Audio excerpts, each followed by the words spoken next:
Bonjour et bienvenue à ce que Christ a fait pour moi dévotion. Le titre de la dévotion aujourd'hui c'est Pandémie, par la Pâque, nous passerons. Et aujourd'hui, plusieurs millions de personnes célèbrent la Pâque qui commémore la mort et la résurrection de Jésus-Christ. Et j'aimerais aujourd'hui parler de la Pâque.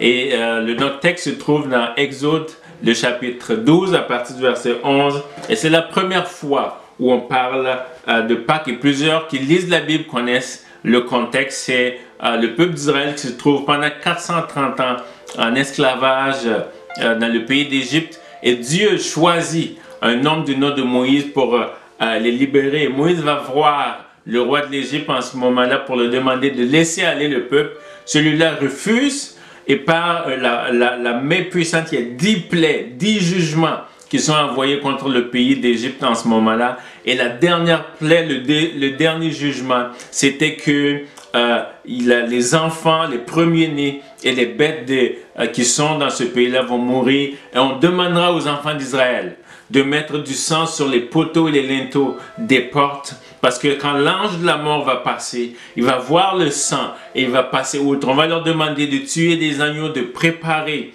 de faire du pain sans levain et de faire des herbes amères et manger à la hâte. Pourquoi? Parce que le lendemain, ils vont quitter un endroit, ils vont quitter un statut, ils vont changer de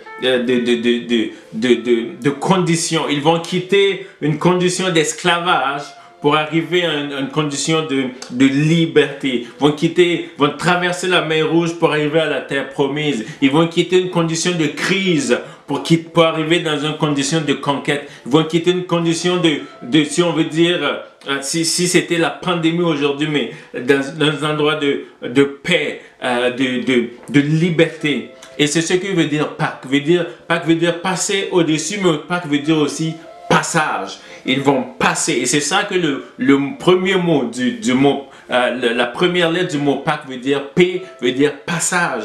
Et aujourd'hui, alors que on célèbre la Pâque, on célèbre ce que Christ a fait, nous avons encore l'opportunité de faire un passage, de passer de l'esclavage à la liberté. Plusieurs diront, mais je ne suis pas esclave, je n'ai pas de chaîne. L'apôtre Pierre va dire dans 2 Pierre 2, à partir du verset 19, que chacun est esclave de ce qui a triomphé de lui. Donc tout ce qui triomphe de vous, tout ce qui domine sur vous, que ce soit visible ou pas visible, vous êtes esclave de cela. Et j'aimerais vous dire que 2000 ans, 2020 ans plus tard, je vais encore déclarer que c'est encore possible d'être libre, de passer, d'avoir ce passage-là dans notre vie. La deuxième lettre du mot Pâques, qui est A, signifie amour. On connaît tellement le verset de Jean 3,16 qui dit que Dieu a tant aimé le monde qu'il a donné son Fils unique. Donc Christ est venu mourir sur la croix de Golgotha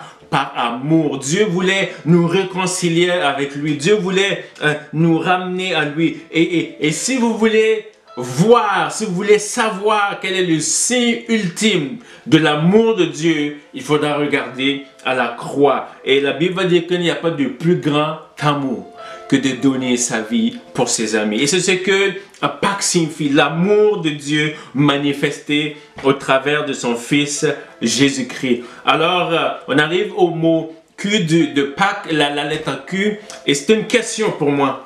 Une question pour plusieurs. Pourquoi Dieu n'a pas utilisé un autre moyen que cette scène sanglante, cette scène de douleur pour nous présenter? Pourquoi son Fils Jésus devait venir mourir? Pourquoi il n'a pas trouvé un autre moyen pour régler la question du péché? Et j'aimerais vous dire que Dieu devait trouver un moyen pour satisfaire sa justice et son amour ensemble. Dieu est juste. Et alors que Dieu a dit à l'homme que quand il va manger le fruit de cet arbre, il mourra. Dieu devait tenir parole. Et c'est là un peu le dilemme, parce que la Bible va dire que tous ont péché et sont privés de la présence glorieuse de Dieu. Et alors que l'homme a péché, et il a été séparé de la présence de Dieu, son environnement vital. Et Dieu devait réconcilier l'homme et lui réconcilier sa justice et réconcilier son amour. Et qu'est-ce qu'il devait faire? Il fallait que quelqu'un qui n'avait pas péché paye pour. Et sur la terre, il n'y a personne. Pourquoi? Parce que tous ont péché. Et le deuxième point, c'est que si Dieu lui-même en tant que Père, Dieu Esprit venait, le Père ne peut pas mourir, l'Esprit ne peut pas mourir.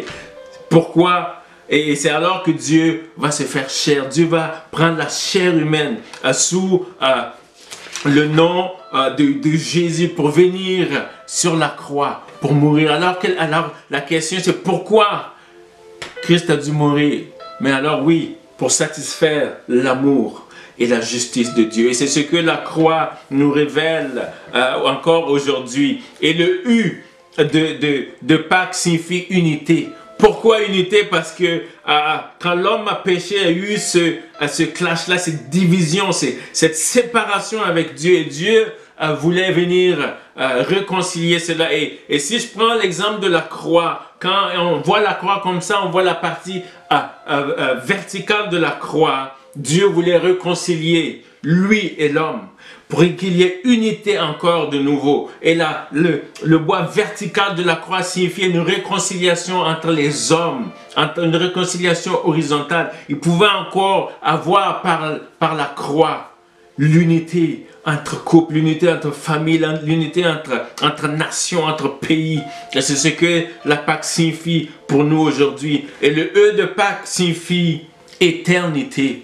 Vous savez, on vit une période difficile en ce moment, mais j'aimerais vous dire que cette terre a une fin, que cette vie a une fin, et que nous allons, ceux qui acceptent cette croix-là, cette Pâque-là, vont passer l'éternité avec notre Seigneur Jésus. Et le Jean 3,16 continue en disant que Dieu a tant aimé le monde qu'il a donné son Fils unique afin que quiconque croit en lui ne périsse point, mais qu'il ait la vie éternelle, la vie abondante. Et c'est cette vie-là que j'aimerais prier et souhaiter pour chacun de nous aujourd'hui. Et le S de Pâques, je termine, c'est un salut complet. Le mot salut veut dire sozo, c'est la définition sozo, et sozo veut dire un salut complet.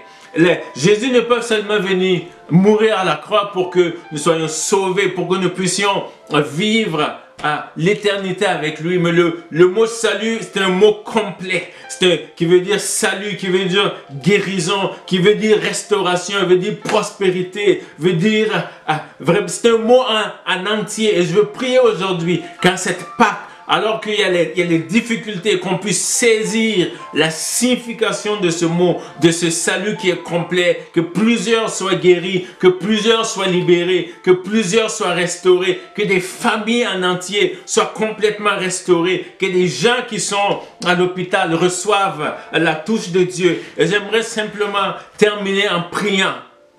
Et comme on l'a dit au début, on veut déclarer à cette pandémie que par la Pâque, nous passerons outre. Nous allons passer, il va y avoir un passage, il va y avoir un breakthrough qui va se créer pour les enfants de Dieu, pour ceux qui mettent leur confiance en Dieu. Je veux dire, Seigneur, je prie en ce moment que ta main s'étende sur des vies, des gens qui s'attendent à toi. Tu étends ta main de grâce, des gens qui sont malades, que ce soit à la maison ou à l'hôpital. Je prie pour une touche de toi, une touche de guérison, des gens qui ne peuvent pas dormir, qui ont l'angoisse. Je prie que la paix de Dieu soit manifeste dans le nom de Jésus. Père, je te rends grâce pour ce que tu fais, pour ce que tu as fait il y a plus de 2000 ans. Je te rends grâce pour Pâques, parce que par Pâques, nous passerons au travers. Il y aura un passage pour l'humanité dans le nom de Christ Jésus. Amen. Soyez bénis.